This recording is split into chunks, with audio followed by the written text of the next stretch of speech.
from what we did on Thursday, Friday, that kind of stuff. This was the assignment that you guys were working on. I would consider you guys had 3 assignments yesterday: the tan sheet, the yellow sheet, and then what's posted on Classroom that you just throw on the back side of the yellow sheet. The tan sheet was all review, it was graphing. The yellow sheet got into function operations. So really there's 2 things that were going on, well 3 things. 1, you have to know what you're being asked to do. So if you see GF of X, what operation does this mean? Multiplication. So it means take your G equation and multiply it with your F equation. That's the first thing you need to recognize. Okay, what operation is it asking me to do? The second thing is exponents and radicals don't work together. Like you can't combine a radical with an exponent. They need to be in the same form. So we need to be able to rewrite both of these as exponents. The first one already is an exponent. The second one, this is kind of where stuff from the first half just like randomly pops in. It's a third root of x. To rewrite a radical as an exponent, remember you find the power. What's the power on the inside? A 1 over, what type of radical is it? 3. A 3. That's truly the trick you need to remember. Everything needs to be written as exponents. On your yellow sheet, I think a lot of them are already exponents, but there was a few where you needed to convert them. Once you have that, you're multiplying. So what's 3 times 9? 27. And then exponent rules. What do you do to your exponents when you're multiplying their bases? You add them. So this is the other thing we need to remember. How do I do 5 plus a third? Mixed numbers are not appropriate here. So we need to be able to rewrite it as an improper fraction, which just means we put a 1 underneath it. In order to add fractions or subtract, they need a common denominator. What will our common denominator be? 3. So what does this first fraction need to get multiplied by? 3. So yep, it's 15 over 3 plus 1 over 3. So what's 15 over 3 plus 1 over 3? 16 thirds. Done right there. The whole rewriting it as a radical and simplifying it out, that's like an extra step. On the yellow sheet, all of them you were just done right there. You didn't need to do that radical stuff at the end. The only difference if these were dividing instead of adding your exponents, what would you do? Subtract them. So I would say the 3 things to remember on these are what operation you're doing, how do you rewrite them as exponents, and then remembering you need to get a common denominator in order to add those together. So the yellow sheet was all adding and subtracting, multiplying and dividing. The stuff you threw on the back side looked like this instead. Where setup-wise, it looks kind of similar, but now do you see how this is inside of it instead of just right next to it? This is called a composition. A composition is when instead of plugging a number into your equation, you're plugging in another variable. It's inside. So you see that F is inside of G. That means you're going to put something inside an equation. So the way you set these ones up is you find your skeleton equation. It's the first one. It's kind of like the bones of it all. So what comes first when you read this, G or F? G. So this means starts with G. And remember, all X means is it's your variable. It's your plug-in spot. So what G means is it's negative whatever you're plugging in squared minus 5 times whatever you're plugging in. X is your plug-in. That's all the X really stands for. So when you rewrite your outer function, just put big old parentheses anytime you see your variable, because what gets plugged into that variable?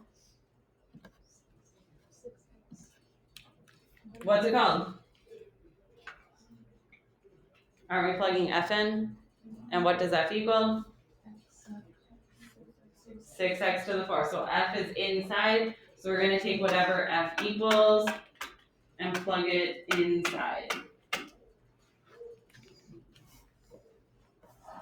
That's your composition. You're technically done right there. So do you see how whatever was inside the parentheses, we put inside the big parentheses? Anything after this is just simplifying. So simplifying wise, the squared goes to both of them. So what's 6 squared? And then x to the 4th squared. Do we add those exponents or multiply them? Multiply. Power to a power. Do you see how they're separated by parentheses? So we multiply them, so it's x to the 8th. There's a negative sign in front, so I just throw a negative sign in front. And then the second piece, what's negative 5 times 6x to the 4th? Yeah, negative 30x to the 4th. So the back side, whatever was on the calendar, this is where you start with the outer one. You write your like skeleton equation. Wherever you see a variable, just put a big set of parentheses. And then whatever's on the inside gets thrown inside those parentheses. And then it's all just really just simplifying it down. If there is a number in here instead of an x, before you plug it into these parentheses, just like find out what number that is. Like, oh, what is f of 2, whatever that number is, plug it in. So main thing is write your skeleton, and then whatever's in the parentheses, just throw it in there and simplify it down. Questions about that? Okay, oh, yes. Yeah, what was that called again? Composition. Okay, last lesson. This should be the last page in your notes.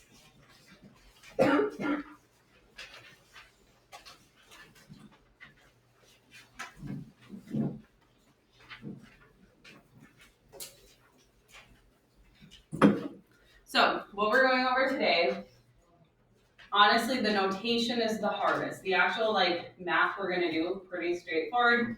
And then based on what the class before you, I think there's some algebra skills that we kind of forgot about. So for them, like the tricky part for them was the actual like, how do I algebra my way through this? So I'm just gonna make sure to do extra examples with you guys. So hopefully it's a little bit more straightforward.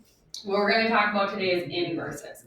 So we know that in math, f of x just means it's a function, it's any equation. What is f of x the same as? What other variable can we use instead of f of x? Y. So f of x and y are the same thing. It just means it's our output. When we talk about an inverse, that just means f to the negative 1. So if you ever see like f to the negative 1 of x, it just means the inverse of f. And what an inverse means in math, it's a relationship when the x and the y switch. And at the heart of it all, that's it.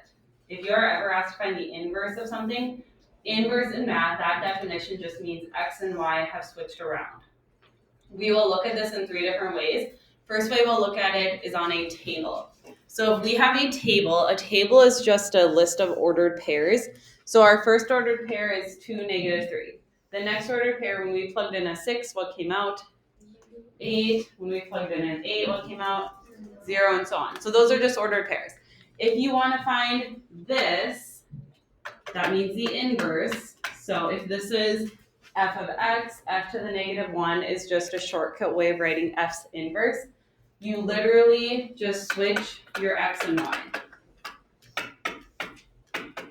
So the x and the y switch places.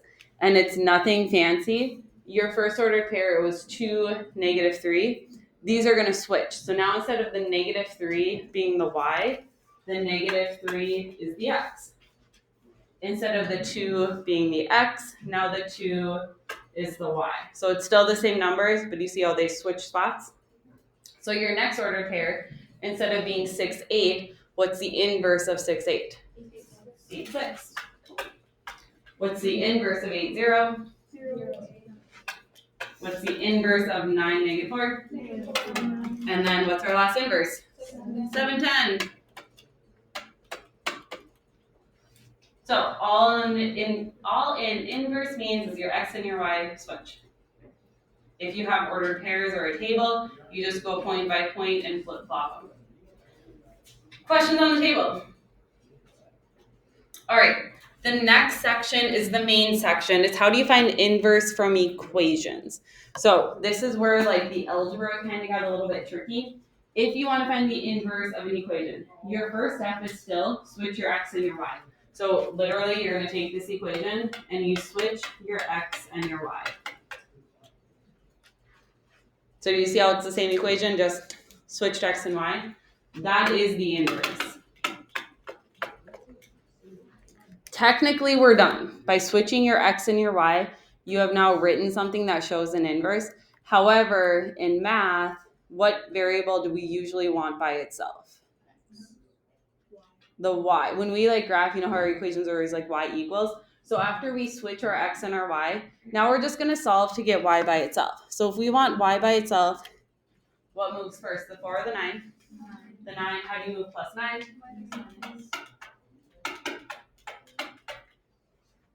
And then last step to get y by itself, how do you undo that 4? Divide. Now here's kind of like a lazy trick we're taking. Can we divide 1 and 9 by 4? No. So since not everything divides, we're just going to leave it as a big fraction.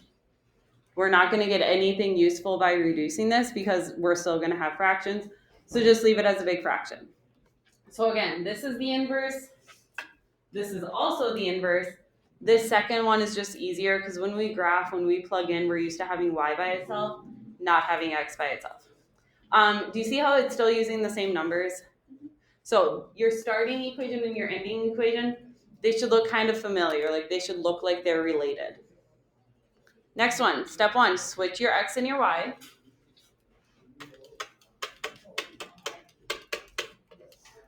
That technically is the inverse. However, we don't want x by itself. We want to get y by itself just so it's nicer to look at. So to get y by itself, what has to move over first? How do you move a negative 14?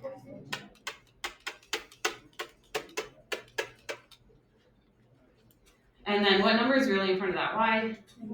A negative 1. How do we undo that negative 1? Can we actually divide by negative 1? Yeah, what's x divided by negative 1? What's 14 divided by negative 1? So because this one doesn't leave us with a fraction anymore, like you can divide piece by piece, what do we notice? It's the same thing. So because of the graphical definition, and we'll look at that after these, graphically, what an inverse means is that it's been like flipped over a line. It is possible where the inverse is the same thing as what you started with. It's kind of like how a rectangle is still or square is still a rectangle. Like they're similar enough, but it's just sometimes it will be the same. So don't think you did anything wrong. Okay, next one. Step 1. What do we do? Switch your x and your y. So it's always switch and then solve. So to find an inverse, you switch your x and your y, and then you solve for y. To get y by itself here, what has to move over first? Minus your 4. And then algebra-wise, how do you undo a y squared? Put a square root. Whatever you do to one side, you have to do to the other side. And then because of this minus sign, you can't reduce this. You can't, like, yeah, we can take the square root of 4, but because it's a square root of a quantity, we just have to leave it as the square root of that whole quantity. But then remember, since we took a square root, what goes in the very front of it? Plus and minus.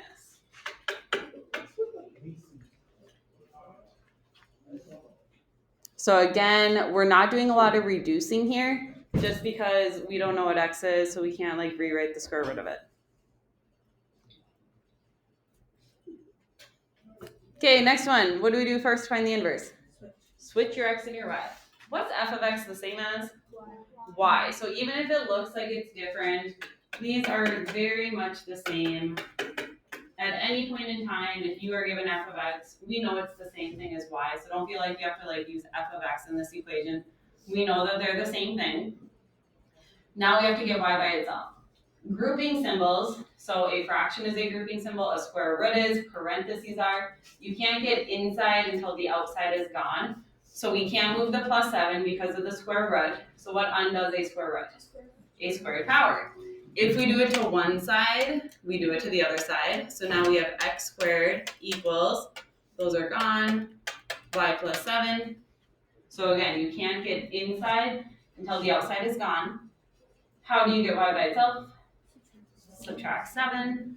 So y equals x squared minus 7.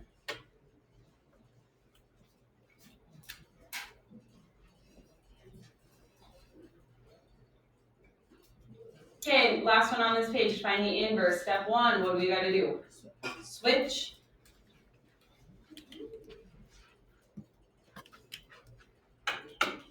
After you switch, what do? What? You get y by itself, you solve. So it's always switch and then solve. What moves first, the 8, the cubed, or the 9? Plus 9.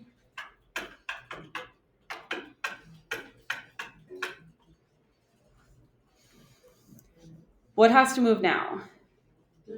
The 8. You can't undo a power until it's by itself. So because that power is just on the just on the y, you do have to move the 8 first. So what's going to move the 8?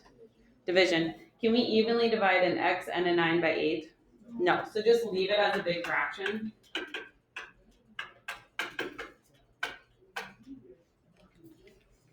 And now last step, how do you undo a third power? A third root, a cubed root. If you do it to one side, you do it to the other side. And then again, because of this plus sign, we're not going to be able to do really any reducing. So just leave it as a monster fraction. Yes, we could take the cubed root of 8, but it's not going to reduce out to anything like too fantastically nice to look at no matter what. So the purpose of this is to practice switching your x and your y and solving. Don't go overboard with trying to reduce anything. Questions on that? Okay. Flip to the next page. Is there a little bit of space on? Yeah, perfect. On the bottom.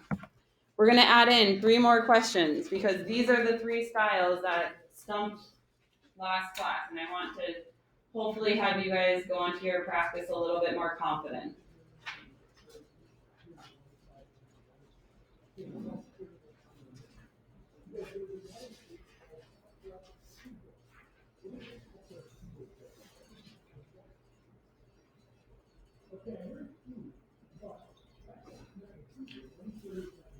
So starting in the upper left, if you want to find the inverse, switch. What switches?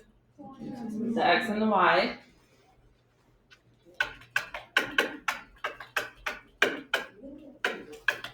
And then solve. So it's always switch and solve. A fraction is a grouping symbol. So you can't get to the top of a fraction till the bottom of it's gone. So how do we get rid of the bottom of this fraction? Multiply by what number? 2. So that's obviously 2x. Now on the other side, this is kind of a order of things happen. If you have a 2 on top and a 2 on bottom, what do they do? Cancel. It never gets the chance to multiply up top because it cancels right away. So your top doesn't change.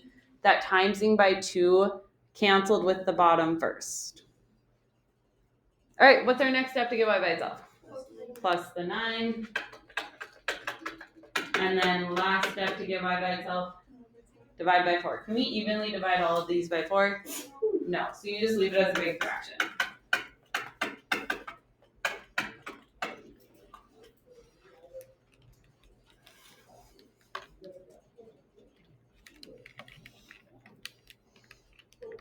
Any questions on that one? Okay, next one, to find the inverse. Step 1, we switch.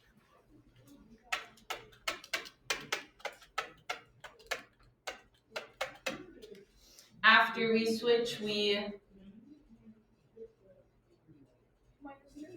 and that, like, what process is that starting? Solving. So get y by itself, you switch, and then you solve. So when we minus 2, perfect.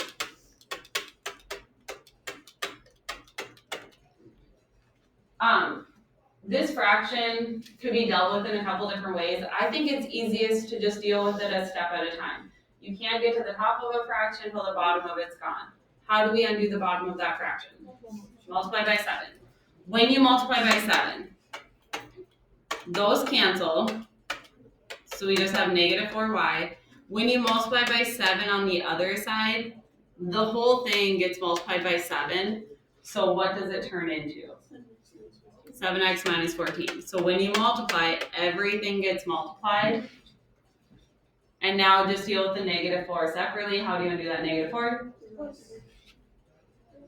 It's touching, so we're gonna divide.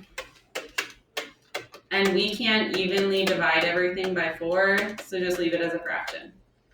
If you wanted to, yeah, you could like divide the negative through and do some reducing, but you don't have to. It's really just practicing getting the y by itself, and that's what I meant by like the algebra was kind of tricky for people, just because you haven't done stuff like this in a while. Okay, last one.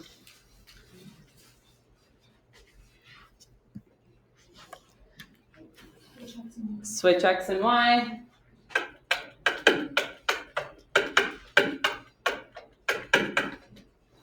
After you switch, you solve. What moves over first? The 3.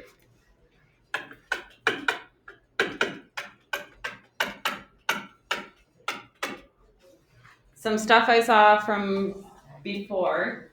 That 4 does not mean y to the 4th minus whatever 7 to the 4th is. Remember that 4 means there's technically 4 of them.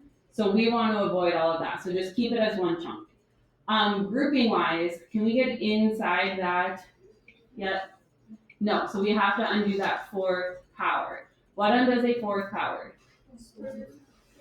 A score, yeah, 4th root. So we're going to do this to both sides. So then obviously that doesn't reduce, so it's just the 4th root of x minus 3 equals, those are gone, y plus 7, y minus 7.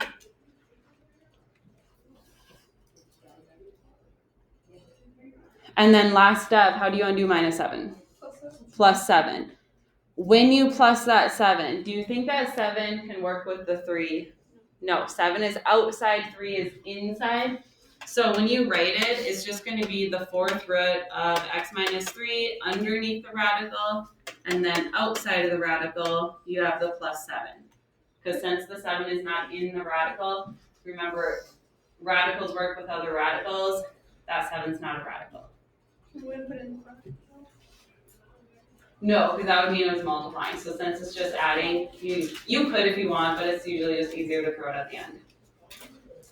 On your test, this is what is on your test. So the section on your test about inverses is algebraically how do you find an inverse. You switch your x and your y, and then you solve it. We're going to do one graphing example, because if you decide to take like pre-calc, college algebra, things like that, they do a lot more of this. Graphically, what an inverse means is you have a reflection. We have looked at some reflections this year, but the reflections we've done is like from the top to the bottom. Those are reflections over x's.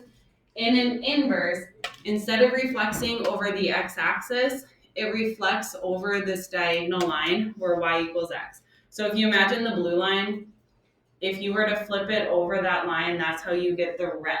So it is still a switching of the x and y, but if you look at this one right here, so here's our function. The blue one is the function. Do you see how the red one, which is the inverse, it's like they took it and they kind of just like turned it on its side? That's what an inverses graph looks like. It should be the same shape, but just kind of turned a little bit because it's getting reflected over that line. There are lots of ways to graph these. I'm going to show you guys kind of like the foolproof way to graph it, in the sense of if you ever need to graph something, we're going to graph this. If you don't know how to graph it, what can you always do? Make a table. What are the normal numbers to go into the table?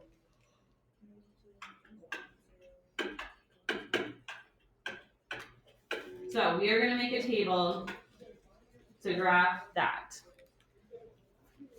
When you make a table, you just grab a calculator and you punch in.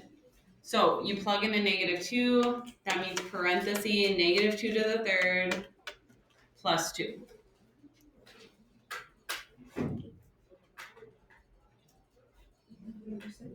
-6. And then you plug in your -1, so -1 to the 3rd, make sure it's in parentheses, plus 2, what does that give you? 1. When you plug in a 0, when you plug in a 1, 3. When you plug in a 2, 10. So if you are ever asked about a graph of something and you don't know how to graph it, you can just make a table and then plot your points and connect the dots.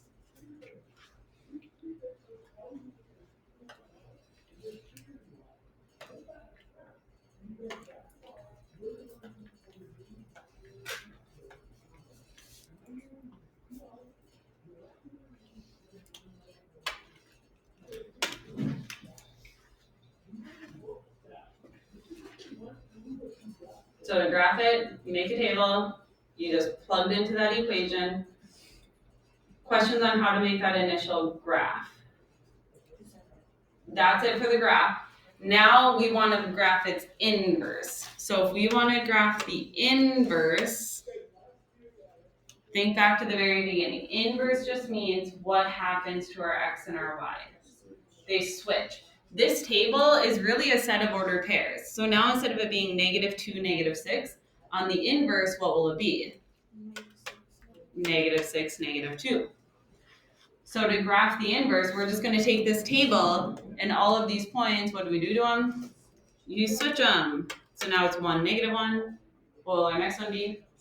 2, 0. Do you have a question? Yeah, I graphed it wrong.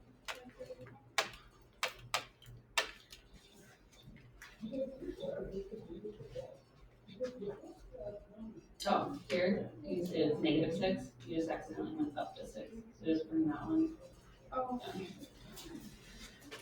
So you flip your x and your y, you still plot them the same way. So if -6, -2, that's backwards. -6, -2, 1, -1. -1, 2, 0, 3, 1, 10, 2.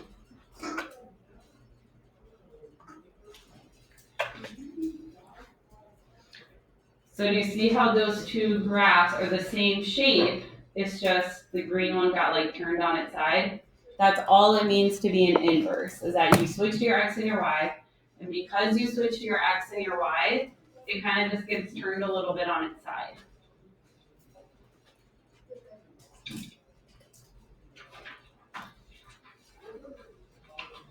Pass over. Cheryl, pass over.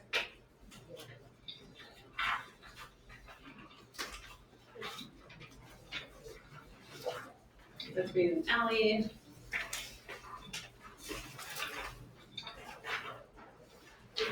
Yeah. So this green sheet is today's homework. We are drastically modifying it. So on the green sheet, look on the front side where it says one-to-one relationships, that first box, cross it off. That's like the vocab stuff we skip, just because I don't want to laden you guys with vocab down when some people are just the very first box where it says one-to-one relationships. And then where it starts with numbers 1 and 2, cross off all of them that say like, is it a function, is it one-to-one? So you're just answering the question. So number 1, it gives you a list of ordered pairs. So on number 1, your first ordered pair is 1, -2. When you write its inverse, what's its first ordered pair going to be?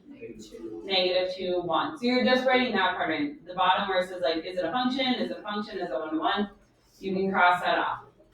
Same thing for number 2. Cross off where it asks if things are functions and one-to-one.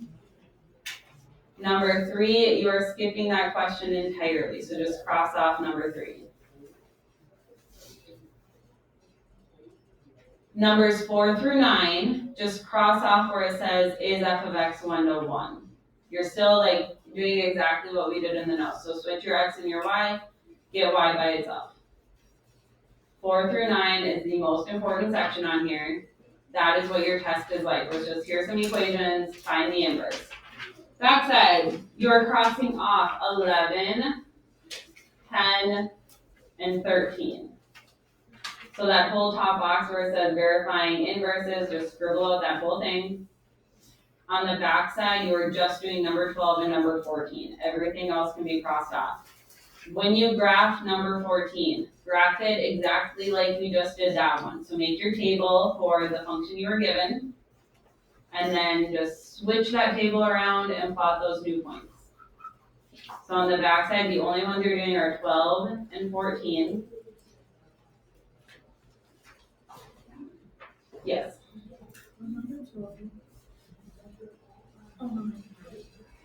Do you guys remember what that given, what does that mean? What is that? It's a what?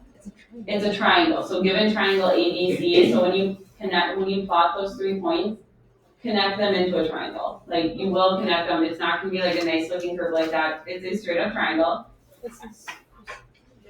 It's just geometry. So just once you have both triangles pointed, like write down what you notice about like the shape. Yeah. Answer something for me. Okay, so this is your assignment. Questions on your assignment. This I'm handing out because I don't know about this class, but I know some people are gone tomorrow for random things. Some people are taking their test today. So I'm just giving this to everyone so that we all just have it. This is your test review. Tomorrow and Thursday are work days on this, so don't finish this tonight.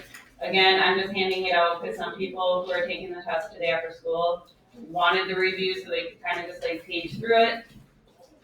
So work on the green sheet, and then this test review is what we are doing tomorrow and Thursday.